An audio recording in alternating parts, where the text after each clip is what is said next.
Are you ready to learn what red flags keep an eye out for when looking for love? Then we got you covered.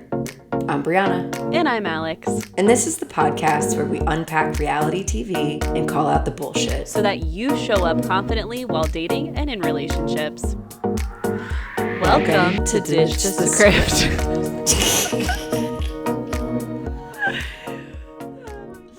I love it. Hey.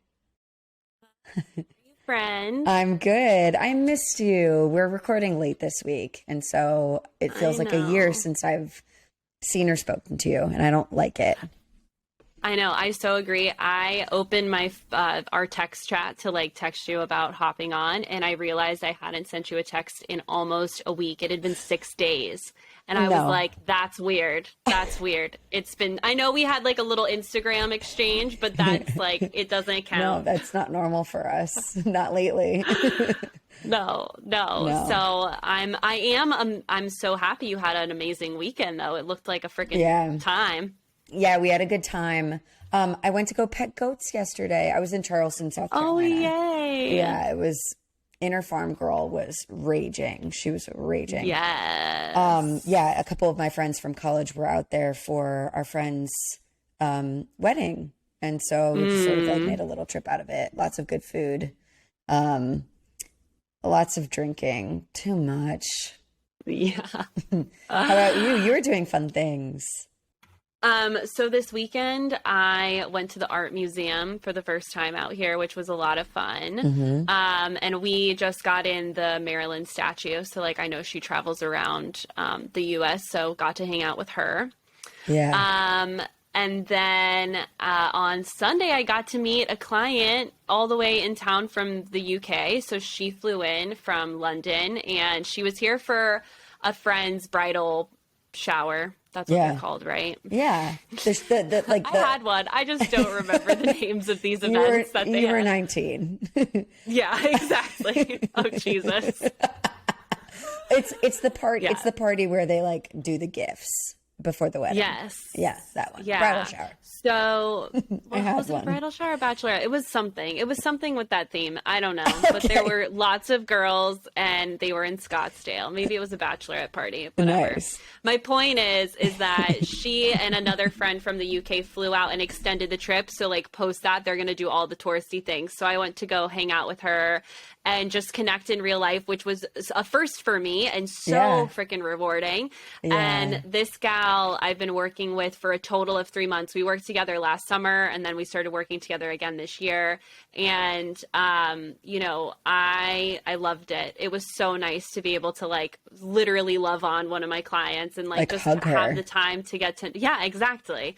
Especially since she went through hell over Valentine's Day. She was having a rough time. So just a short month later, being able to really build her up and just hang out was awesome. So I bet that was actually very cool.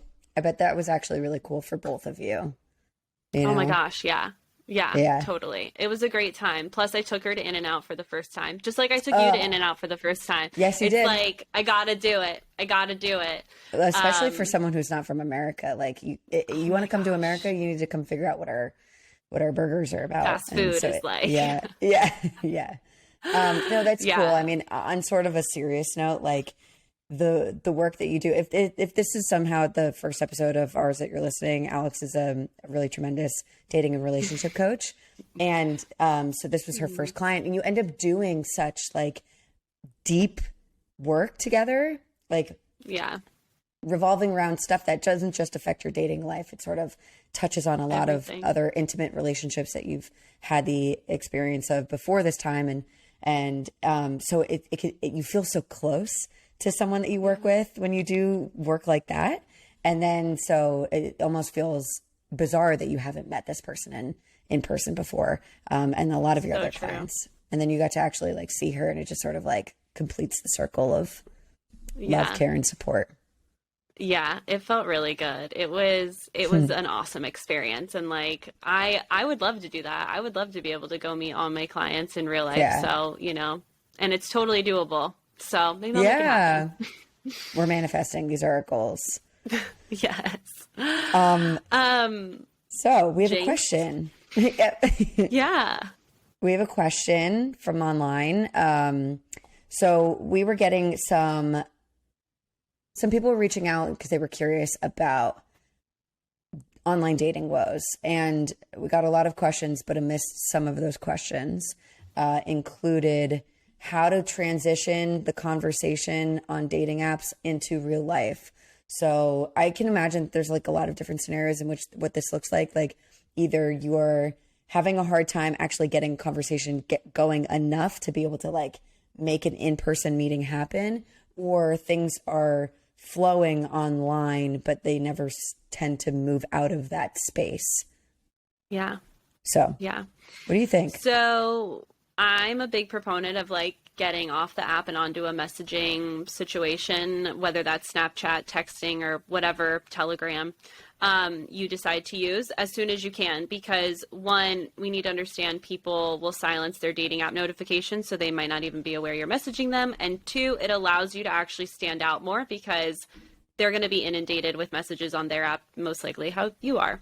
So do that. And the way that like verbiage around that can be anything from, you know, let's see if you can continue this wit over text. Like you can make a fun, flirty comment like that.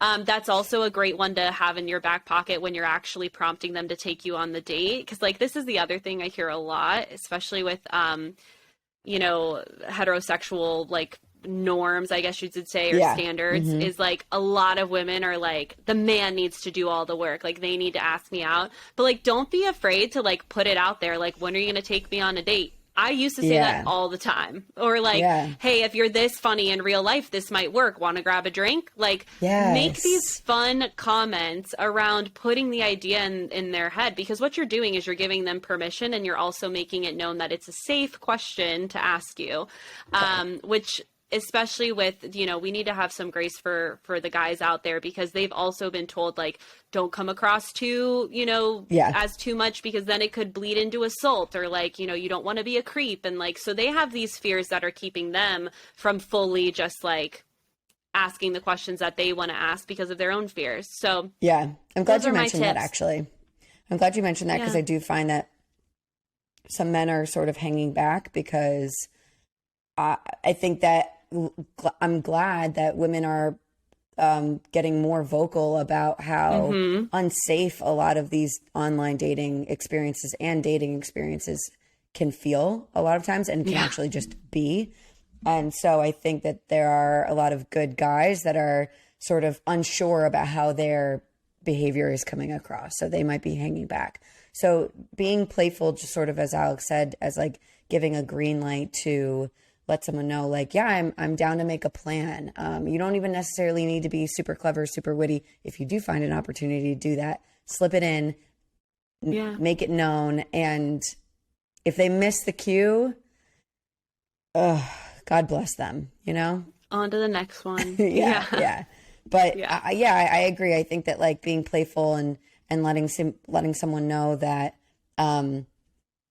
like, you know, you actually, I've just been even super clear and less like bantery about it. I've said, you know, you seem really great. Like, this is when I'm free. Like, are you down to meet up for a coffee or for a drink, for an appetizer or something? And I actually find that if I put myself in the position where I'm asking someone out, it at least gives me a little bit of agency to pick a place that I feel safe at, or a place that I'm already familiar with. So it gives me a little bit more control if I'm personally worried about any safety issues, not because they've given me any red flags yet, but because it's still a stranger. It's a crazy world. Yeah. Yeah, exactly. Yeah. Be smart. Meet in a public place. The other thing that I want to point out about the example you just gave that's so good is you're giving specific days and times of when you're available, because I think, I very much know this vague communication style of like, well, maybe this weekend, maybe next week. It keeps you, it's like a version of breadcrumbing, because it keeps you on the hook, where it's like, be specific so that the other person can say yes or no and actually like commit to something. So instead of saying like, want to grab a drink sometime, say like, I'm free Thursday night. Does that work for you? You know, do you want to grab a drink, or do you want to grab a tapas, or do you want to go for a walk on this day? right? Right. So that they have the opportunity, instead of being like, do you want to hang out sometime this weekend? It's like, oh my gosh, that could be Friday, that could be Saturday, it could be Sunday. Like, it's too much choice paralysis. So it's like, Yes. make it easy. Make it easy. Learn from my mistakes in the past. When I was younger, guys would ask me out and they'd be like, maybe we could meet up sometime this weekend. And because I was in my like full blown cool girl trope and I was trying to be like aloof and not super specific and not too available, Right. whatever. I would be like, yeah, sure, hit me up. I'm free. I'm like around. Let me know and I'll let you know if I'm available. And then from Friday until Sunday, I'm like sort of not saying yes to other plans because I think that this dude who I haven't even met is like maybe gonna text me. And then Sunday rolls around and then I'm disappointed that I didn't actually hear from them. Like, Right. oh my goodness. It's exhausting. Like all I needed to do was decide on 1 or 2 days that I believed that I could commit to and then give them the option to like make a plan. Like I can let you know when I'm available and you can make the plan. That's good compromise. And I do think that sometimes people that we're dating, they actually appreciate that very much because it's like, sexy to have a bit of an idea of what you've got going on and what you want. Yep. So be clear. We hope that helped. Be specific. Be specific. It did. It has to. It has to. Okay. All right. So, Married at First Sight. Dun, dun, dun. This is what we came here to talk about. This was an interesting episode. We have like sort of one big blow up. Generally, where we're at with all of the couples is that they're celebrating their one month anniversary, which maybe unless you're 15 years old and your very first relationship doesn't seem like a super huge deal. But for four couples that have only known each other since the day that they got married, this is a big deal because they've gone through a lot of transitions in a very short amount of time. So we get to witness all of the couples, how they sort of acknowledge their 30-day mark, the ways in which they try to make that special for each other. And we're seeing growth. We're seeing problematic behaviors. We're seeing green flags. We're seeing red flags. And luckily, we're going to talk about it. So let's do it. Steve and Noi. I mean, they're great. They've been pretty stable other than the noodle argument. The noodle brigade. The noodle breakdown. And you know, we didn't get too much of them in this episode because I feel like they were obviously the show was focused on more of like the dramatic aspects of what was happening. But what I think is great is that Steve took what I love so much about them in this episode was Steve took the initiative about on their 1 month celebration date saying like, what can I do for you for this next month? Trying to get ahead. Like, what else do you need from me? I didn't catch that.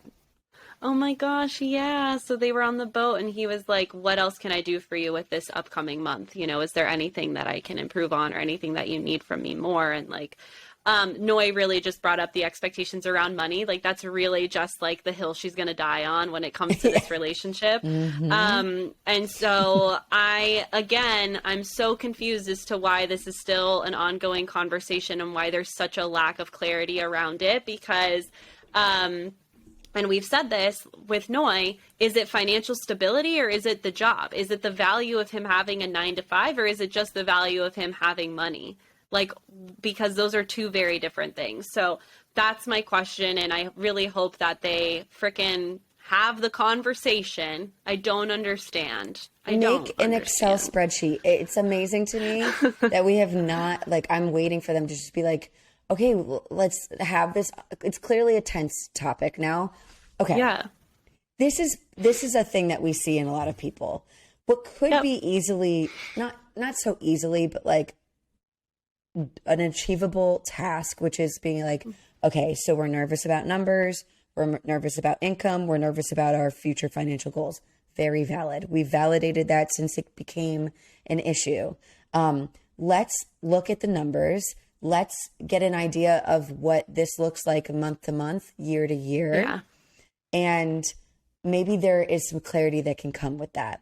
And instead, and I think that this happens in a lot of long-term relationships, is you don't actually end up trying to tackle it and just like clarify the information that's not really being discussed. And I know people are a little bit funny about money. And instead it becomes an identification with your particular position on this debate.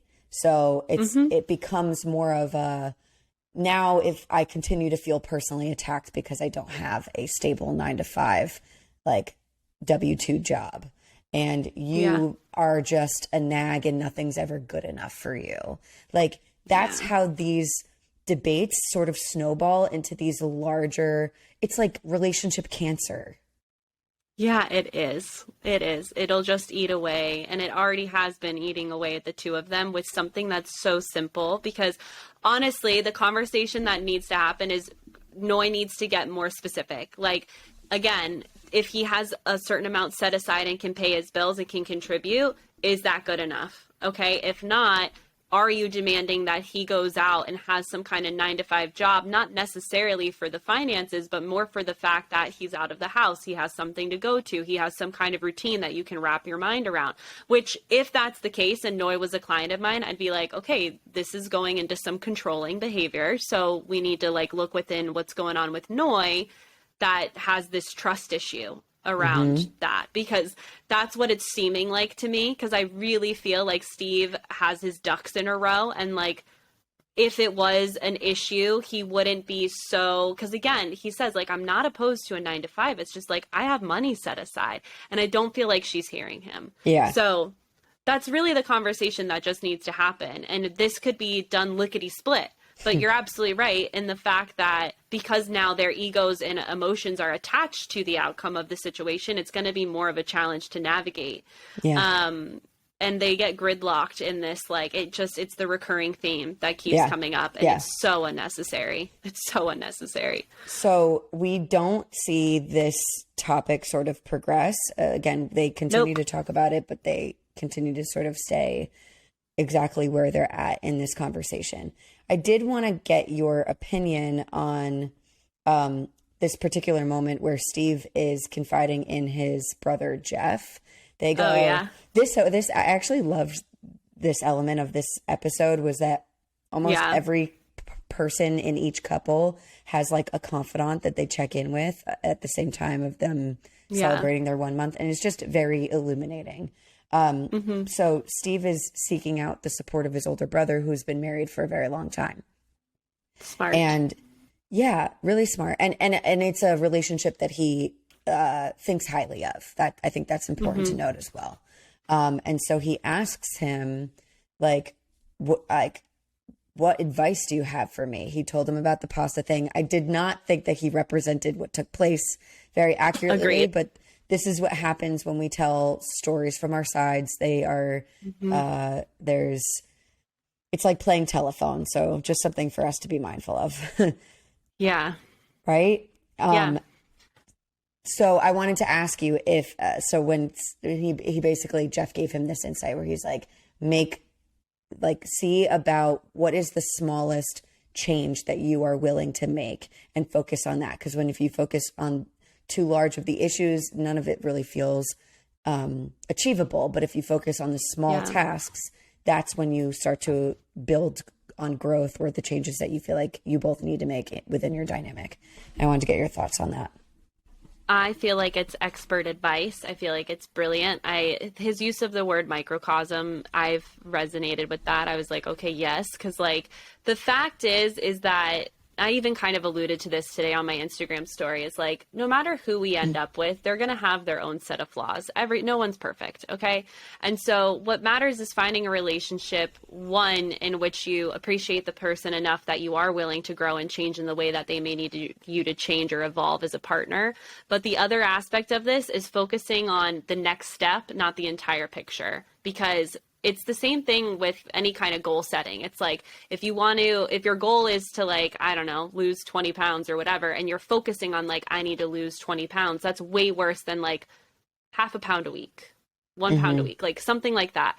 I hate to go into diet culture because like I have my own set of things that I want to say about that. We mentioned this because it's like a measurable, like it's the easiest thing that comes to mind. And unfortunately, we are all indoctrinated with diet culture things, so unfortunately, it becomes very easy to pick from the front of our brains. Yeah, and so it's the same thing. It's the same aspect in relationship. It's not like, you know, let me look at the laundry list of requests that I have from my partner to change and focus on like getting really intentional today. What is one little thing that I can work on today? Is that being more communicative? Is that having more physical touch? Is that, you know, setting boundaries with work so that I can truly focus on my partner at the end of the day? You know, what is it that your partner's been requesting that you can focus on just right now? Yeah. And then after a while of just like anything else, like riding a bike, it starts to become more natural to you. Right. So yeah, that I loved it. I thought it was great advice, especially, I mean, again, Steve and Noi, we haven't seen so many issues arise with them other than like their fighting styles and like the processing that they need. And then, of course, with the financial job situation that Noi keeps bringing up. But like, other than that, we haven't seen an insane amount of requests, but just those little tweaks of like, okay, I hear that you need more security around my finances. Let's sit down and actually move through this conversation, you know? Totally. Or I hear that you need processing time when we get in a fight. So moving forward, I just need you to communicate with me and I'll happily give it to you, you know? So whatever it is. So that's, I think that's actually good advice for anyone who's listening to this that feels that they are stuck in what feels like an unmovable pattern with their partner. Same fights all of the time.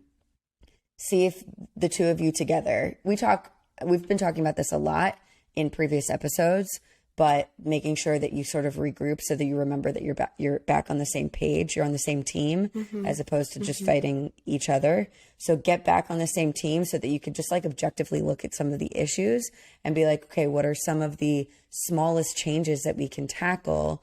And let's manage our expectations to be expecting those things from each other versus everything about you needs to be a better partner for me immediately. Right. I'm not saying that like you do deserve the partner that you like believe is going to be a better fit for you and helps you grow as an individual for however long we have left on this planet. But that is so unrealistic to expect that from all of that change from a person in a week's time. Yep. Yeah. It takes time. It takes time. Yeah. Okay. Anything else on them? Ding. No. Okay. We're headed to Mark and Lindsay. And I have one thing. Mark and Linz. That I want to say. So Mark chooses to confide in our good friend Chris, who's no longer on the show with us anymore. I love him. I loved it. It was so cute. Yeah, me too. And I don't know if you had any feelings when they went into that plant store. Other than it was our place to be. Yeah, I've been there. It's this. Oh, you have? Yeah, it's this amazing. I don't know what you call plant shops, but it's a plant shop in Worcester, Massachusetts. It's nursery. Like, yeah, but also just Vibe City. So whatever business that like is, it's a Vibe City. It's called Seed and Stem, and it's in Worcester, Massachusetts. It is amazing. If you live in the Massachusetts area, please go there. You could literally like pull up with a coffee and just chill and pretend to browse. So like most amazing place that I've ever been to. My friend Jess Mangan showed it to me many years ago. And I was like, how do I rent space here? Yeah. How do I live here? Yeah. Yes, I know. I was jelly of Lindsay's gift. Like, I want a little terrarium with intentional crystals. Yeah. I really do. Okay, so ladies, and I actually, I'm glad that you mentioned that, even though that is a funny bit. That it was actually such a thoughtful gift for Lindsay because if you recall when we toured her apartment, she has lots of plants. She's a big plant mommy, and then he sort of found his way over to some crystals that had different tags that meant different things. And he sort of used inspiration from the conversations that they've been having with the experts as they've been navigating some of their challenging stuff to be able to say, Yeah. this is what I'm hoping that we bring more of, or this is the thing that I hope that we preserve in our relationship. Mm-hmm. And giving that as a gift for our girl, that's big. She loved that. Yeah, she did. She did. He did good. He did really good this episode. Yeah, yeah. He did. So for their 1 month anniversary, he did like a glamping type thing. So they're in the middle of nowhere, but they have facilities because Mark isn't much of a camper, but Lindsay is. So I thought that was like a great way to meet in the middle. Good compromise. Yeah, absolutely. And then the other thing that I thought was really helpful for them as a couple was watching back their wedding video. It allowed Mark to kind of, I feel like he was so at both of them, and how could you not be? Like, you're on this wedding day, you're getting married, first of all, which in and of itself, like, even if you, I guess I can talk about this because I have been through this, but like, even if you've dated someone for an extended period of time and you're getting married, your wedding day is like such a cluster of like emotions and people, and like, it kind of feels like this mirage that you've like lived through. It's like, especially when you haven't been practicing being present.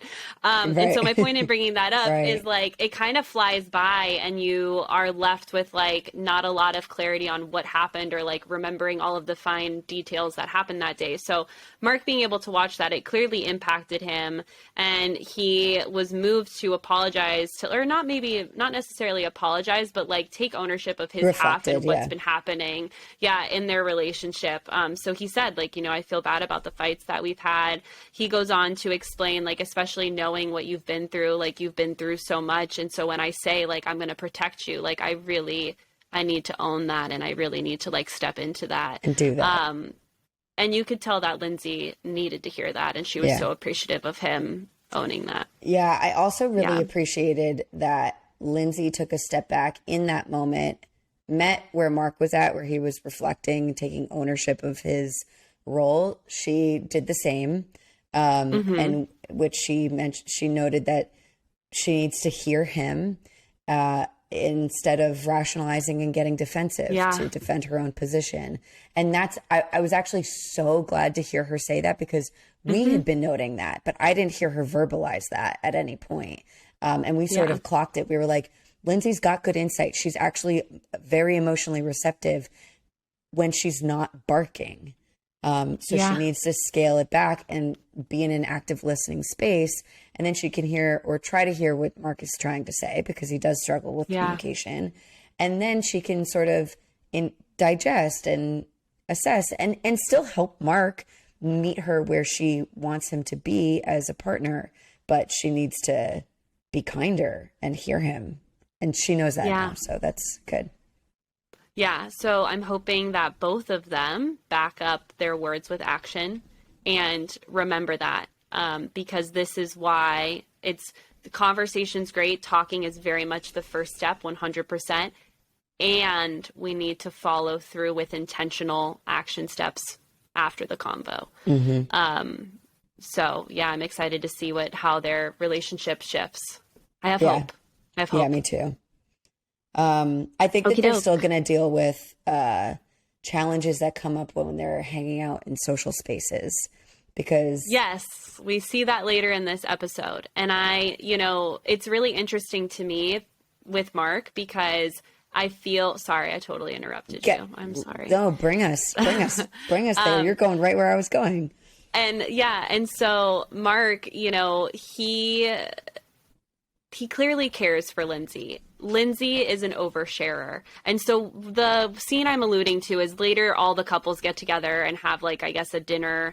I put it group dining in my notes. And she overshares about, because Mark just said, we had this great night and we kind of got on the same page again. And like, I really feel she should have let it stop there. Like, let Mark speak for both of you. It was a really well worded, which is amazing for Mark because he's not always well worded or very articulate. So like, claps for Mark. And then Lindsay goes on to like insert, you know, don't speak for both of us. This is what I need from you is consistency and whatever. And she overshares like what Mark's been struggling with.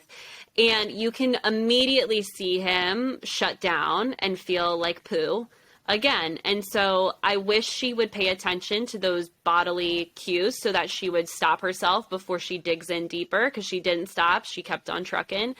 And that, you know, they're very lucky that something happened with Katina and O to distract the rest of the group, because otherwise they totally would have gone down probably an argumentative path. I totally agree. Yeah, because you could just see it in Mark's face, but this is the point, is like Lindsay needs to learn how to communicate without emasculating her partner. That's important. There are other ways, like she definitely thrives in a group setting. She is a social person. She likes to crack jokes.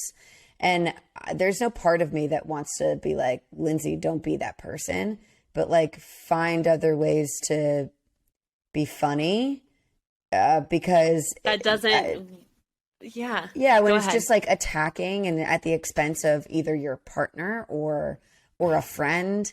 We tend to do this to people that we feel closest to, where we just sort of like use them as like a public punching bag, because we're like, it's all jokes, and we tend to know them very well, and then all of a sudden we've like aired out an insecurity or some dirty laundry. I've done this before. Like, I'm speaking from my own experience with like an ex-boyfriend of mine back when I was in college, like with a bunch of his friends. And sometimes I can be quick with the dark humor. And I said something that was just like too personal. And while I was like, this is going to land, it didn't land with him, and that was the only opinion that mattered. You know? Yeah. Like he pulled me after that. He was like, "Hey, that was fucked up." And I was like, "You're so right. You're so right. That was really fucked up." And that's something that I need to check in with myself. Like, so if any of us, we have that tendency, we have that pattern, like, keep in mind that we do not need to exchange like intimate details about our close friends, our partners, just to cash in our social chips. Yeah. Or from my experience, it's like I'm so sarcasm. And Bree, you actually witnessed this in real time when we were doing a FaceTime hangout with Jordan and I know I've already told you about this, but like my relationship with sarcasm, you know, sarcasm was used as a weapon growing up. So I very much like, that's how I view it. And I've had to work on my relationship with like healthy sarcasm versus unhealthy sarcasm, because Jordan loves sarcastic comments. Like, he's fine, like having that kind of like dig at each other, as long as it's in a topic realm that's playful and not actually like hurtful. And personal. So or personal. Yeah. And I've had to figure out what that line looks like, and I'm still trying to master it. But there was a night where the three of us were FaceTiming and I said some sarcastic comment that was all with the intention of trying to be funny. And the next morning, Jordan didn't even say anything, but the next morning I was self-reflecting and I was like, I feel like that is an example of crossing the line. And so I went and asked Jordan, I was like, hey, when I said this last night, you know, did that affect you? Did that hurt you? Because I realized in hindsight that was kind of over the line, in my opinion, because he is my gauge for like what's healthy, what's not healthy, especially for us. And so he was like, yeah, actually, I appreciate you noticing that. Like, that is something I would categorize as like, you know, kind of tiptoeing over the line. Yeah. And so it didn't even turn into an argument. I just owned it and was like, my bad. And like, no, you had all of the accountability in spades. But yeah, exactly. And so the reality is that we all make mistakes, and what matters is we need to communicate those, take ownership of them, and then just be mindful moving forward, you know? And it happens. Yeah. It happens. So, but in the case of Lindsay, she needs that. She needs the awareness. And I hope that it's clear that our criticism of the way in which she like uses humor in some of these social settings, it comes from a place of understanding from our own experiences of maybe even doing it a little bit of ourselves. And I think that it's like, once you get the perspective of your partner letting you know that they actually didn't like that, or you get to view it on national television in some unique opportunity to do that, you get to see that this stuff doesn't really land in the way that you intended to. And your intent may be different than the impact, but it's important to recognize that the impact matters. Yeah. Yeah. Period. And you don't get to tell your partner how they should interpret the impact, by the way. Thank you. Yes. Thank you. We will gavel it there. Yeah, really important. Okay, we're going to move on to Jasmina and Michael. Ding. Ding. Jasmina and Michael. I'm so excited for them. Okay.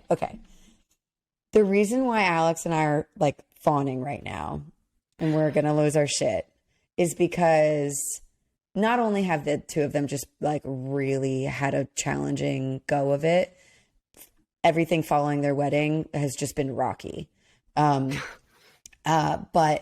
Michael created this amazing 1 month celebration. So the two of them have talked probably to death, the fact that their wedding was the best day for both of them, that they both felt really good at their wedding and they felt like they were attracted to each other and they liked each other and they were excited about what the rest of this process was going to look like. And then they didn't get to have that experience following that day. So now that they've had some support from the experts and they're sort of recognizing where they missing each other in their miscommunication and where all of their discoverable challenges so far, Michael decides to say, I'm going to help us recreate the experience of our wedding, including cute, tasteful touches of like presentation of our vows that we spoke from the wedding day. Also, it's important to note that like Jasmina really likes like a good presentation.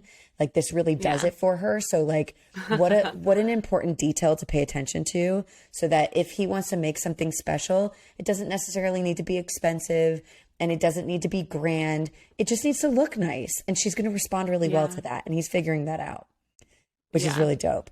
And then he plants a seed where he was like, listen, like we're going to like have a day, we're going to make it nice. It's going to be on like the formal side, but just the two of us. But by the end of the day, I want us to have written updated vows for one another. And I melted into a liquid form. A love puddle. Yeah, a love puddle of love. I really did.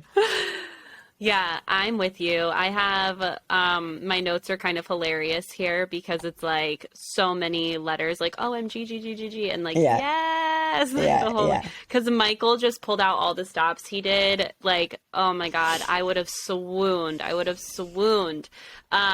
You know, just such a vibe and so thoughtful. And I love breakfast pastries as well. So that just you were like, oh my God, I got to get on this fallen date. over. Yeah. And I also loved the thought of them rewriting their vows now that they've known each other. It makes so much sense because now you have perspective, you have an understanding of who you're actually committing to and like what is showing up in your relationship currently that you are committed to actually seeing through in your vows, you know? So I loved that. And then the rooftop dinner, which is where they had their wedding and reception. So they got to eat there and exchange their vows again. And it was chef's kiss, like such a good evening. Yeah. And I'm really, really proud of them. The only thing, well, I'll save that for next week because it has to do with the promo for next week that I'm like, I don't understand, but we'll just save it for next week when that comes up. Where do we? Well, I think the seed that's sort of planted. So we're like in their real time, they're 4 weeks away from what's called decision day, which is either they get help annulling their marriage or they stay married, and pay for their divorce later. So if that happens, so I think what is starting to be brought up more vocally now, at least in private spaces, is that Jasmina hasn't fully built a romantic connection with Michael. Right. So I'm taking that as maybe she's not actually like attracted to him. What do you think she means by that? I don't know. And this is exactly what I was alluding to. And I was like, I don't know if we should leave it for next week, only because it's like, my question is what would you need? Because for me, what Michael did that morning is super romantic to me, but that's Alex. Yeah. So my question is like, what do you need to develop a romantic connection? It could be simply time, I feel like she alluded to that in a previous episode where like they were friends, all of her past relationships, they were friends first and then that developed. She's a slow burn. Right, which is totally fine. But that's helpful information to know about yourself, especially if you're doing this show, Married at First Sight, where you don't get to develop, and time is of the essence, right? So you have to be capitalizing on that. So I would be, if I was Michael and I heard her say that, my question would be, okay, how do you define romantic connection and what do you need from me to get there? If it's developing a friendship, does that mean more quality time together, going out and about and living life, like running errands and like, doing date nights and things like that? Or is romance more like what I did for you the morning of our 1 month anniversary, like more things like that scattered throughout our day to day? Because they have so much potential as a couple. Everyone can see that. Yeah. I can see why the experts put them together. So it would just be such a shame if she's stuck in her head around what she's seen already and she's allowing those fears to kind of withhold her from actually experiencing the emotions leading into falling in love, right? If she's so guarded that she's like, I can't let myself feel that way. I need that. I need to know. What's going on. I definitely think that we need more information. It's true. It's hard because I can see that they're getting along, but I guess we also have never seen what it looks like for Jasmina to be totally swept off her feet by someone that she hasn't had this much conflict with yet in those early, like, high passion, high intimacy stages. Right? Yeah. Yep. And again, like, sometimes, and we could be wrong about this, and I'm prepared to be wrong, but sometimes I want to scream through the television at these couples with this message that you and I talk about a lot, which is that if this is a healthier dynamic, it's going to look and feel different than what you're used to. Yeah. Mm-hmm. So, like, give it a think. Just give it a think. That's all. And give it the opportunity to grow. Like, that's the thing is, like, I kind of feel like Jasmina's in her head. Like, she's so guarded. She's like, I don't know. But It's like, girl, you're not gonna know if you stay there. You kind of got to leap and then see what happens. Yeah, be open-minded. No, and I think that that's really true. I really think that that would be an opportunity that Mike can level up within, because at the top of this episode, he says, for the first 4 weeks, I felt like I was trying to do all of these things that I felt were expected of my idea of a husband, what marriage, a husband should be doing. What am I supposed to, like, my idea of what I was going to look like as a husband and the things that I was expected to be doing to fill that role. But I'm now realizing that I needed to catch up with what actually does Jasmina want and need from me. And so now that he knows that, which that's a lot of accountability to take in just a couple of weeks with a brand new person. Yep. So if he's able to do that, you know that he's already sort of repositioned himself into a more actively listening state. And he's starting to get some of those rewards when he gets it right, which is going to continue to incentivize him to continue to figure that out. And personally, I think it would behoove her to, like, give him that shot to, like, really learn all of that. Yeah. I feel like Jasmina doesn't even know. And that's why this is going to be more challenging than it needs to be. I don't think she realizes what she needs in a partner, because she struggles to articulate that. Even when he's talking about, like, what do you need communication wise? She's like, it's just a conversation. You should know how to, it's like, that's not good enough. It's not good enough. We all define that differently. So what is it that you need to be able to, and this is why I have my clients do these, like, value exercises and, like, get really detailed with, like, what are my actual needs and what do they look like in real time? I actually just had this conversation with Jordan. Like, I know, we've been working a lot on like having this work-life balance around like being able to do what we need to do when it comes to work, but also like nurture our relationship and make sure both of us are feeling loved regularly. And, I've been telling Jordan, like, I want to get back to like weekly dates. Well, finally, I was able, after like some self-reflection, I realized like, oh my God, I'm over here using the word date. And he's probably thinking, I need to roll out the red freaking carpet. And I'm like, dude, quick run to In-N-Out, again, sponsor us. Quick run to In-N-Out will solve that, like just like a quick lunch date, a quick breakfast date. Like, sure, we can do the fancy stuff and like that's fine and dandy, but like that doesn't need to be how I need to be taken on a date every single time. And so this is actually something that's come up even with my clients a lot recently. I just had this discussion today with a client. Like, you need to get that information from your partner. What does that mean to them when they're like, I need to feel loved? Okay, heard. How do you feel loved? What can I do to make you feel that way?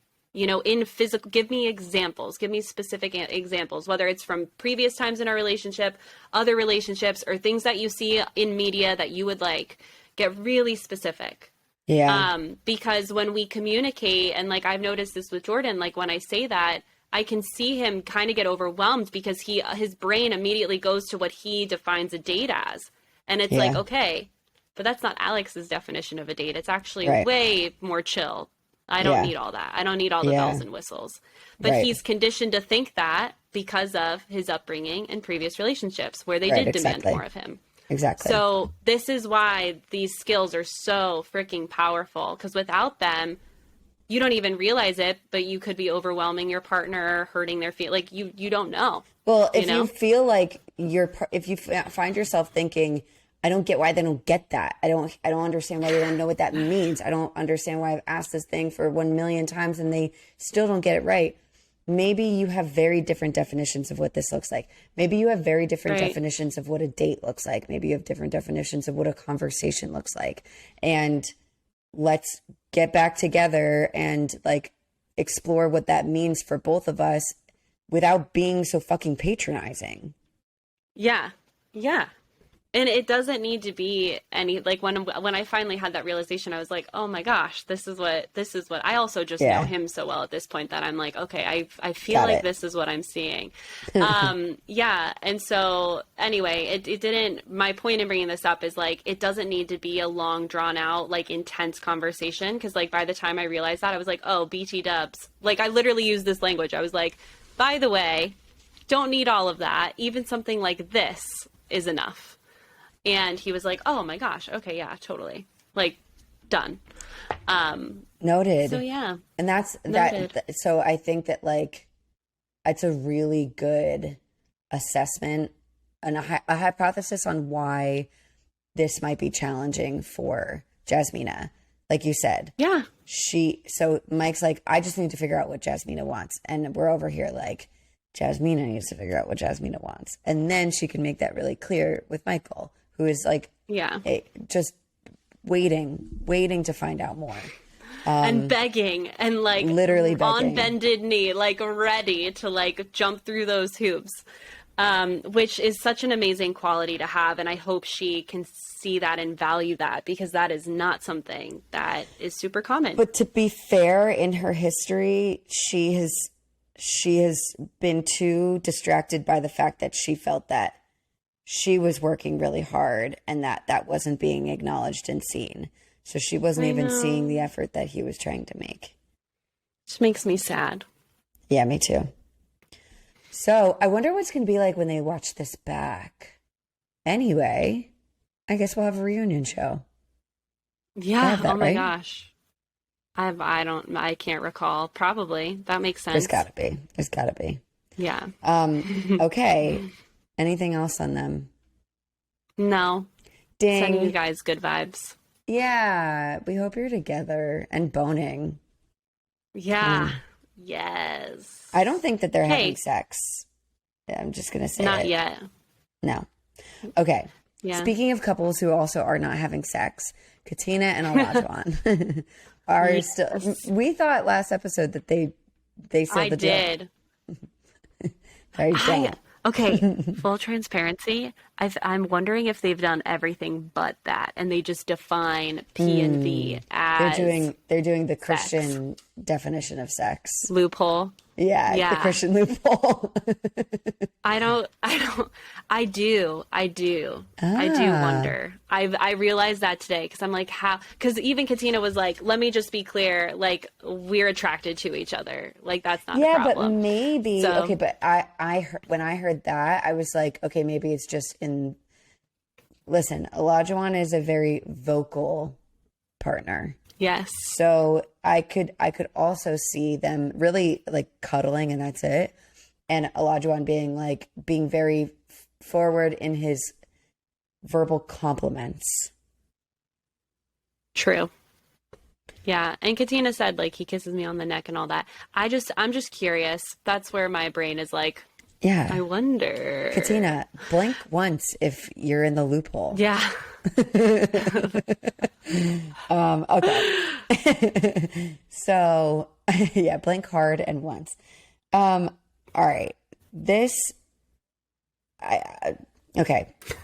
Katina is the one that ends up planning Olajuwon's like their one month Monthly date. anniversary.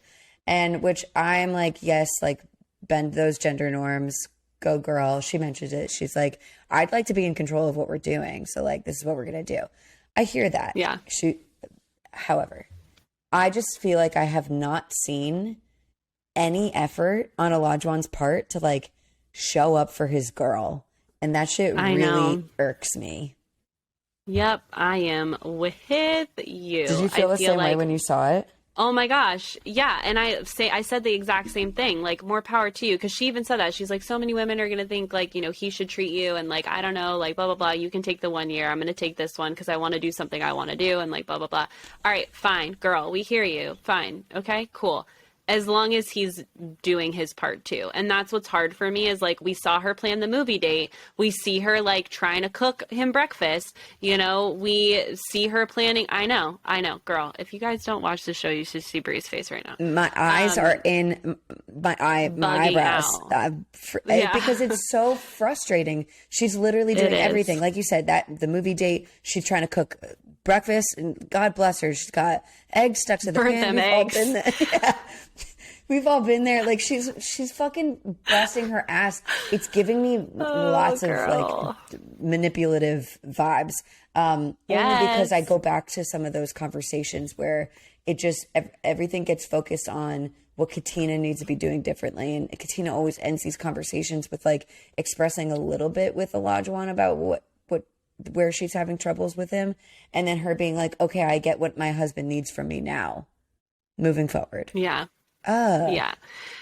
So, you know,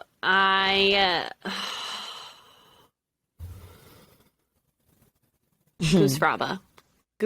Yeah. I need to just like take a little woosah moment here. Take like an emotional regulation pause. Yep. Yeah. So here's the deal. She does this gondola date, which I didn't know you guys had those out there. That's cool. Yeah, we do. They have them on the public gardens. It's really pretty. Cool. It's definitely like a touristy grab thing to do. It's pretty. Yeah. And so he was struggling to even pronounce the word, which I thought was a little funny. But he figured it out in the end. Yeah. Yeah, he got a little help. He got a little help. And, you know, he says, like, I'm feeling you. He lets it, like, he tells Katina that he's feeling her. He likes her, which is, like, improvement, you know. We heard last week that he's not sure if love is on the table because that's, like, such a big deal for him. And she's really going to have to, like, work for that because of who he is as a person. I roll. Yeah, I'm rolling. And then, you know, what kills me, and this is why I'm like, I feel like this relationship's not healthy, and here's why. Mm-hmm. The second Olajuwon is like, you know, he says, I'm feeling you, she is like over the moon. And it's like, this is what breaks my heart, is that he's giving her such little validation and such little vocal appreciation for all of the stuff that, you know, she's doing and trying to work on, that she gets this breadcrumb of, I'm feeling you. and she's over the moon. And that's kind of, and like living and thriving off of that. And that's how I'm like, oh, okay, there's some nastiness going on. Because it's like, we should be in a place where we can, I'm not saying that we shouldn't be stoked that our partner compliments us or tells us they're feeling us or like us or anything like that. That's not what I'm saying here. What I'm saying here is when you're so hung up on hearing those words to the point to where when you hear them, it brings you life. Like you literally feel like I can breathe again. Right. That's when you know you're quite literally being starved in the relationship. Yeah. It's a toxic pattern. Does that make sense? Like, yeah, absolutely. Exactly. It's non-hyperbolically speaking, that's a toxic ass pattern. Because again, this is why I bring up the like objective look at all of the things that Katina is doing. She is waking up every morning. She's making him breakfast. She's like planning dates for him. She's trying to hear him out when he is frustrated about her not fulfilling her, quote, wifely duties, end quote. And then all she gets from him is he wakes up, eats her burnt eggs, and then is like, yeah, I'm feeling you. That's not the same level of effort. No. And that's why when you bring up and you're like, the fact that she felt like she could like sort of relax because she got this confirmation that he's like in this is concerning. And then as it will often be in this cycle, something bad will happen. Something bad will happen that the partner that sort of holds a lot of this power because they've literally induced this toxic cycle, something bad will happen, and then they will sort of take away all hope of having any access to that person's affection. And it will sound a lot like, I don't know if I love you. Yeah. I don't know if this is going to work for me. You know? So when you're in the position of someone like Katina in this dynamic, you quickly feel like if you make one wrong misstep, that this person will leave. And that's a toxic ass pattern. That's not healthy. Yes, it is. Nope. No. So, oh man. And I feel for her because I've been there. Yeah. I have been there. I think a lot of us have. And it's so exhausting and it's so painful and it's so the mental picture that comes to mind is like someone trying to like walk through a desert and they see like a mirage and they get like this hope, but they're like literally dehydrated and like can't freaking function. Like that's how it feels. It's like this gasping for air type. Oh, it's just awful. At least that's how it feels for me. So as Bree so eloquently pointed out, these cycles of toxic relationships and the phases that they go through, something bad this way comes quite quickly in this episode because we go from seeing him, you know, be appreciative of her and complimenting her to doing a 180 on this date with the group at dinner. And publicly. It was so nasty. It was so gross. And I feel like I have a lot to say about the entire dynamic of why it happened and what really was going on. But just quick, your thoughts. What do you feel made him snap? Well, so what we found out made him snap is that while they were on this like party bus ride over to dinner, heading to dinner, the other couples, everyone was like celebrating. Everyone was in like a very good mood, very good space. And Katina must have been on her phone. And so Olajuwon like saw her like flipping through her home screen and saw that she had a dating app icon still within, amongst all of the other apps on her phone. I have to pause you right there really quick, just because I want to paint this picture really well. Olajuwon had her phone because he was taking pictures of the group and then sat and looked through it. Yeah. Oh, so Olajuwon went swiping. Had it. Yeah. Wow. Went looking through her phone. Okay. Gotcha. Okay. That's a different layer to add to this. It's one thing to like have your partner's phone and you're taking a picture. Please give it back after that. We do not, I really want to be clear in normalizing that it is never appropriate or even really normal to like go through your partner's phone without their permission. And I know that some people like to have like zero boundaries with something like that. I like, do you, if that's within your contract with each other, but I think generally like it's an invasion of privacy. Yeah.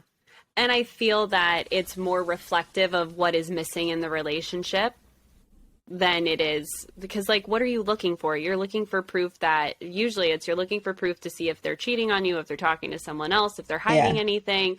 So that just means there's a lack of trust. That's the issue. It's not what's actually on their phone. It's the fact that you don't trust them, and you're going to look for something to validate whatever you're feeling. And what you look for, you find. Yeah, exactly. You will find it, or you'll find something to bug out about it, and then it'll become its own three-headed monster. Yep. So, so he sees that she's got a dating app, and so Katina has no idea that he's upset about this, because he didn't say anything. Maybe like he didn't say anything, and he probably didn't even physically shut down. He specifically chose at the dinner, while all of the couples are sort of like giving a brief update on where they're at, how they're feeling, what's going on in their, their side of town. And then Olajuwon's just like chooses this moment where he's like, I can't hold back. I have to be honest that I'm not happy.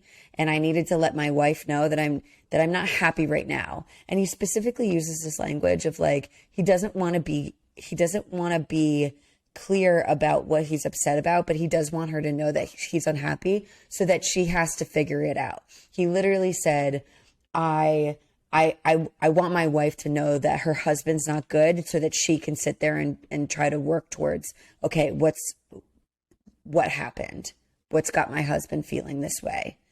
That is not, first of all, there's so many things that are not appropriate about that specific window in this moment. One, do not publicly out any of your dirty laundry with your partner in front of like a shared group of people, their friends. I don't really give a fuck who the group is. It could be school children. Like, keep that shit to yourself. They get into this heavy debate about like, well, I had to speak my truth. My dude, you're not even speaking the whole truth, because you're not telling us what's going on. We have not earned the right to get insight to that. And like, you can honor your feelings and be choosy on when you decide to honor those feelings out loud with your partner. Yep. Yeah. Yeah. So for me, I feel that this was okay. So here's what I saw. This is what I saw. This is what my guesstimate happened. He saw that, and I think he was probably a little annoyed about it, but I don't think he was full on upset about it, because I think if he truly was, he would have said something sooner. Whereas like his demeanor through the whole dinner was pretty fine until Katina spoke up, and this is what I watched happen, which I thought was interesting. Katina spoke up and was like, I'm looking for consistency too. Olajuwon's really been focusing on being calm. And she like kind of chuckled, like saying like, that's what you've been working on, as a means to compliment him and say like, because we all know, everyone in the group knows Olajuwon has a struggle with his temper. Everyone knows that. That's public knowledge. So she hinted at, he's really been focusing on being calm. And then that's when you saw his entire face go like, and that is in my mind where he decided, I know this about you. You don't know that I know this about you. And I am going to publicly make this an issue so that you're the problem in this relationship, not me. That's what I saw happen. And so that's when he used this as ammo, because he goes off on this whole thing about like, I don't know if this marriage is real or not, because, and he keeps hinting at this thing like, I know something, I found something out on the way over here. And it's like, it's so nasty, passive aggressive, weird, icky, like literally ruined the night for everyone else there. So they all just got up and left right after this came out. Yeah. And so then when they get home, we watch him approach her, and he literally was like, give me your phone. And she was like, okay. And like, come on guys, we all know this. If someone is hiding something, do they easily give over their phone? No. Okay. If someone was hiding something, do you think that she would allow Olajuwon to take photos using her phone on the phone that she's trying to hide stuff in? No, no. So like clearly to me and Katina's demeanor as I'm watching all of this happen, I'm like, this girl is so in the green. Like she is not, because again, if she was intentionally trying to pull one over his eyes, she would be like, why do you want to see my phone? She would get defensive, right? And instead she was just like, here you go, what's up? Like what's going on? But she wasn't happy about it because that didn't actually seem like something that she wanted to do. It was a control initiative. Yeah. So, but she did it willingly. He immediately pulls it up and she's like, that's an old account. And it would not. And this is where it just like goes completely off the rails for me. Yeah. He just blew up. He was full on knife handing her. You are my wife. This is something that I did. You should have done this. It shouldn't even be on there anymore, which, one, it's never okay to yell at your partner. Two, let's save the condescending speak of reminding them who they are and what they are to you. She knows she's your wife. You don't need to remind her of that. And by the way, you're accusing her of all of these things without letting her explain herself at all, which just means to me that you're more concerned about trying to put her in her place and have her know that you're upset than it is to truly actually have communication and conflict resolution. Absolutely. I fully agree. Everything about the way that he handled scolding her for having a dating app was entirely just his flavor of telling her that he was upset. And there are just so many other ways that he could have communicated that in a way that didn't have to include him like patronizing her in all of the ways that you just mentioned. I thought that was so inappropriate. That was not them trying to work anything out. That was not going to lead to any sort of conflict resolution. We can sit here and talk about how he could have done that. Like, because that's sort of what I was thinking about. I'm like, okay, so he's upset that she has a dating app. I can appreciate that there are people in partnerships, especially marriages. Yeah. If they saw a dating app on their phone, they probably would be like, ooh, I don't like that. I don't like that. So I can appreciate that would be something that would get someone upset. But there are lots of different ways that you can tell someone how, like, for example, he could have grabbed Katina and been like, and also after the dinner. Yeah. Hey, not Katina, during. like, or before, but like privately. Hey, and like still do it on camera because we know that the show wants to get the juicy stuff on film. I get it. But privately to be like, hey, listen, when I had your phone, I saw that you had a dating app and I just immediately got really concerned. I got really freaked out. I felt like my first thoughts were like, oh my God, is she's still out here trying to find someone? Like, has she not been honest with me? And those were just my immediate thoughts. And it really spooked me. And I got to hear from your side, like, why is it there? Yeah. That really bothered me. Yeah. Freaked me out. Yeah. Caused my mind to think of the worst things. Yeah. Look, it's understandable. And like Katina even tried, because like Alondra was like, if the role was reversed and I had a dating app, what would you think? And she was like, I understand. Like she wasn't trying to say like, you're not allowed to be mad at me. But what I feel like she was trying to articulate was like, that's an old app. I haven't used it since we've been together. Obviously, you know, I'm committed to this. Clearly she's committed to this because she's busting her ass to like meet all of his demands. But there was no room for her to explain that. And so I'm really proud of her because she went to take her mic off and was like, I'm done. I'm out. I can't do this right now. And I'm really, really proud of her because I feel like, especially since she's been in a verbally abusive relationship before, this probably seemed very familiar and scary to her. And she was aiming on getting the heck out of there instead of trying to fight back with him. So I'm proud of her for that because that can be really hard to do, especially in that environment where you kind of want to shrink and hide and like, oh my gosh, just make this stop. Yeah. And instead she was like, I'm out. I got to get out of here. Yeah. So yeah, it wasn't okay. Oh my gosh, it so wasn't okay. Yeah. Everything about it was horrible. So uncalled for. Yeah. Yeah. Should we just collectively name this as the giant red flag of the week? The red flag. Red flag. I was like trying to look for other red flags and like, yes, there are some, but like if we're doing our jobs right with this podcast, I want I want us to be able to drive home how not normal that should be. Yes. How not normal that should be. It should not be normal. And sadly, I feel like the yelling, the condescending, the knife handing, very normalized. They won't even let you do this in the Marine Corps now. Did you know that? This is considered hazing. Alex is using like her hand, almost like if you pretended that your hand was like a knife and you were chopping. That's the signal that she was just giving. Interesting. Yeah. Mm-hmm. It's considered what now? Hazing. Because it's a threatening posture. Mm-hmm. Wow. Well, that's, there you have it. Olajuwon. And it's like, Olajuwon's not a bad guy. These are really, honestly, it continues to look worse and worse and worse for him as we continue to get more information. But like with some perspective, some humility and accountability and a really good therapist, he could like become aware of some of these behaviors and get some insight on how threatening and controlling and so not conducive to like the healthy relationship that you want to have.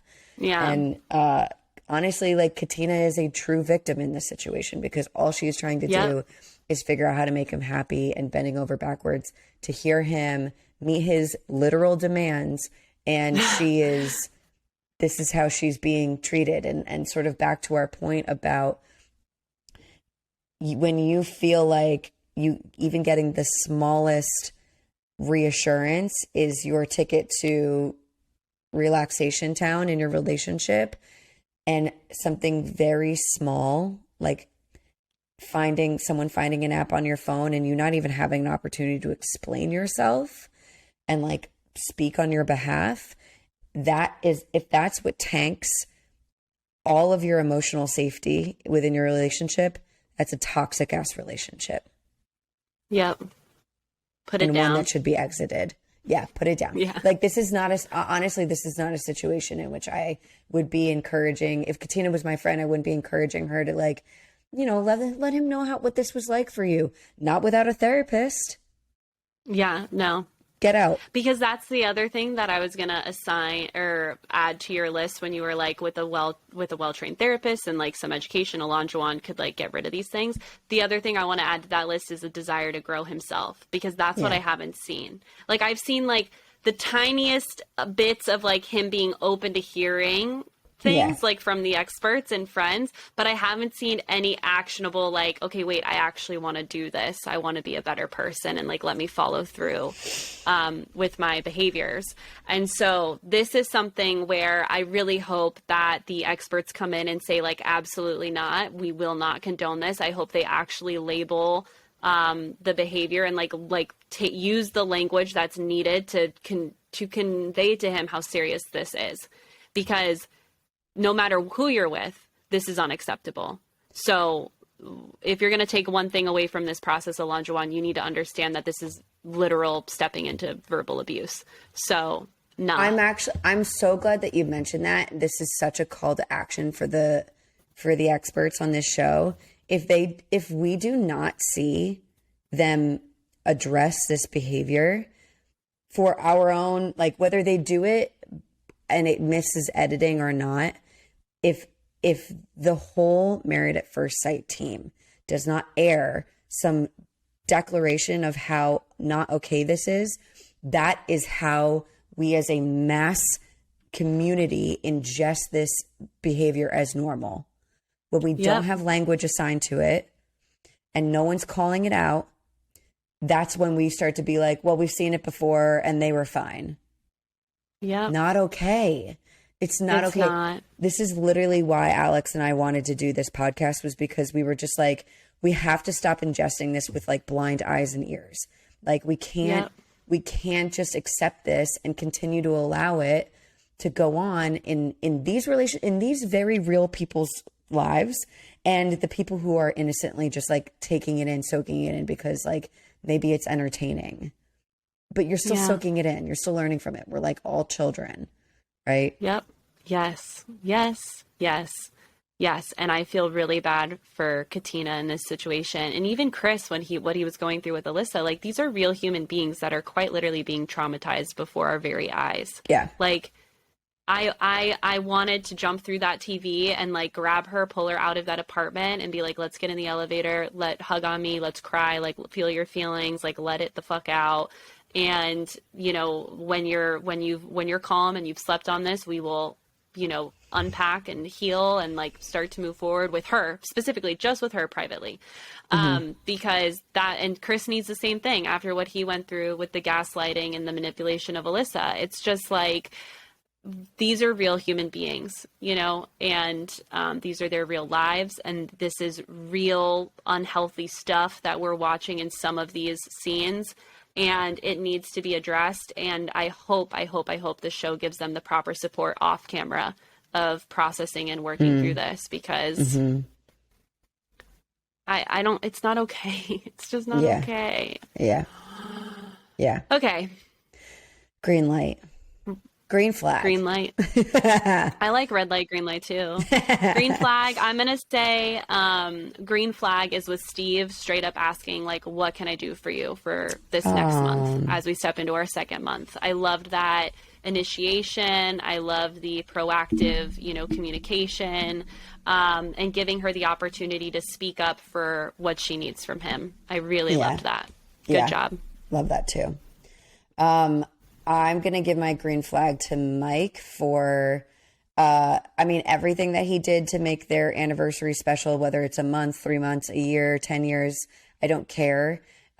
Specifically the like ritual of like, hey, let's do this part together. By the end of the day, let's like reestablish our shared goals, which like, if you don't want to call them your vows, like don't call them your vows, but like our shared intentions on what we want to be doing to be better partners to each other. What a great unifying skill. What a great way to build intimacy. What a great way to feel a little bit closer to your partner. What a great way to clarify what you're working towards. And what a beautiful gift for your partner to be able to hear that this confirmation that you know what it is that they need. Yeah. Really good stuff.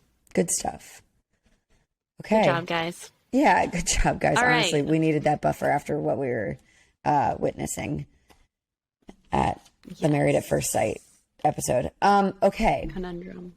So we have one other question that sort of came through. People are really dying to understand. This is also specific to online dating. I think people find themselves struggling with expressing what they want out of relationships in general to new people that they're meeting, and they're not trying to scare the person on the receiving end. And what they are finding is, you know, I'm really trying to take a stand in being more clear about what I want and clear about what I'm looking for and owning that and not apologizing for it. What I'm looking for is if I eventually want to work up to a family, and I want to, you know, raise kids here and slow life down a little bit. And then being met with, whoa, we've known each other for 3 dates. And it's like, yeah, not you. It's just like what I'm looking for. And so I think I mean, I've definitely had this experience over and over and over again. But I also know that there's a lot of us that also feel this way. So they want to know from us, what do we recommend? Yeah. So I'm all about owning it. I'm all about putting it on your profile. I feel like the sooner you understand what someone's intention and mindset is around dating and meeting, especially on an app situation, the better, because, look, having a hookup and like a one night stand or a casual fling, there is nothing wrong with that. having a serious relationship and something that's like marriage focused or even just domestic partnership focused, like maybe you don't believe in the institute of marriage, also totally valid and amazing.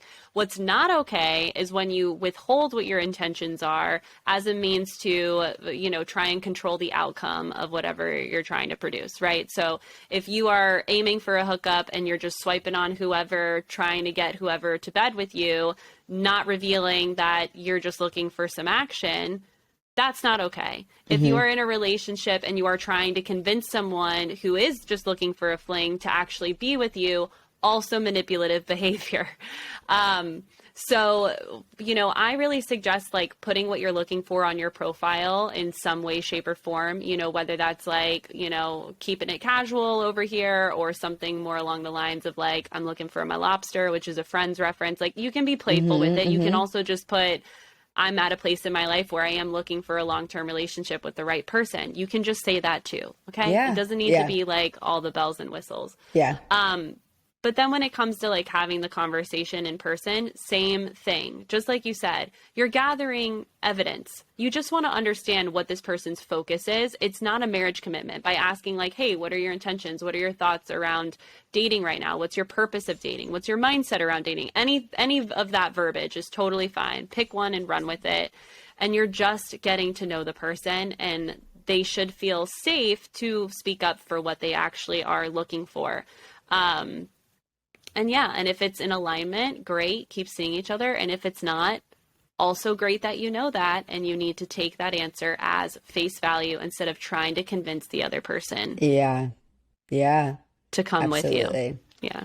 I like that. I like that advice because it does give anyone who is coming from this position where they're trying to be more clear about what they want a little bit of control to put that out there earlier, so that hopefully the people that are reaching out to them and that you are connecting with online have already taken that information in and decided like, yes, like we're more or less on the same page so far until we get to talk to each other more. I want to like come from this personal experience to say that like I am someone who for most of my dating life was not being vocal about what I wanted and was pretending that I didn't know what I wanted, or that I was just very cool with like seeing how things went.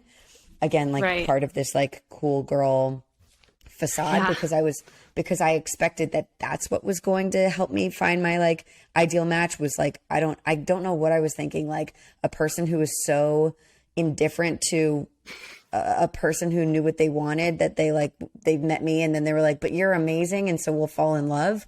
I don't know how it added up, but it didn't, clearly. And then it took a lot of courage to get to a place to be like, no, it's not lame or whack to like navigate dating spaces, to be like, yeah, like regardless of what age I am, like these are the things that I really wanted to have an opportunity to get through in life because they excite me, and I think that I'd be a kick-ass mom, and I'll tell people there's a lot of really amazing relationships in my life that I really admire, and they make it look good. So I want to like give it a go. And I think that is hard to do. And even sometimes when it's not met with like curiosity of like, oh my God, that's so cool. That's so interesting. Who are those people? Or like, what do you love? What is exciting to you about being a mom? Like when it's met with like, oh my God, I'm so scared. It can feel really defeating. It can make you feel like you're the scary one and that you're the one that is like intimidating everyone around you. And I just want to validate that you're not. It may not feel so much like the norm, but it is very okay to own this. I think that if you are learning how to become more comfortable with identifying what it is that is like what you want out of a relationship with new people, I would say you can just take more of an interest in like asking them what they see for themselves and what they have going on. That way, you can start to gather some information and decide if the information you're receiving matches with the idea of someone who is looking for a relationship. right? Like Right. you can just be learning about each other and still collecting data to sort of assess like, okay, so it sounds like this person wants to travel for the next 10 years.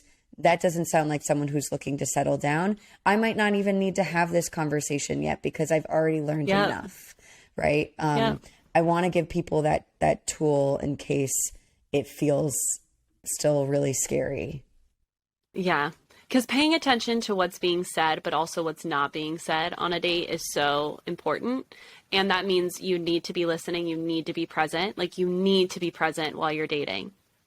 And that can be really a hard skill in and of itself when you're anxious and nervous and like, oh my God, how is this person like perceiving me? What do they think about me? Are they attracted to me? Oh my God, like, do I have food in my teeth? You're not present when you're in those thoughts. And so you cannot listen.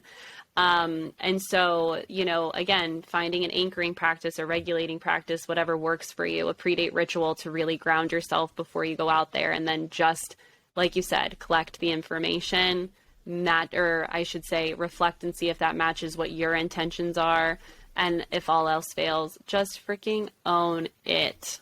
Own it. There's nothing. And we all agree that we'd want to know. So just freaking tell them. It's okay. And like, if they get scared, then that's not the person for you. Exactly. You're finding that out a lot sooner. Listen, go back episodes 1 through 23. I have lived in both of those spaces just since the time of us starting this podcast. So like, it's okay, but I'm grateful to have found those details out about those individuals before in just these last couple of months, because otherwise I'd be spinning my wheels still trying to convince them that I'm a casual, cool girl that has no interest in progressing her life with a relationship. So like, don't do that shit to yourself. Find out sooner rather than later. That was me. I always would hang out with the guys who are like, oh, you know, like, I'm just looking for something casual. And I would internalize it and be like, challenge accepted. I'm going to convince you to be with me. Yeah. And it's such a waste of time. There's nothing you can say or do to convince a person to like want to be with you. If they aren't in a place where they don't want a relationship, they're not going to look at you with that lens at all.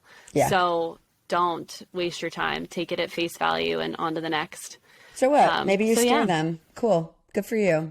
We love being scary. And like, emotionally mature people can handle these conversations. And that's at the end of the day, that's what you want, isn't it? Mm-hmm. So like, if you do scare them, if they do freak out, if they're like, oh, isn't it too soon? Then you just learned something about them.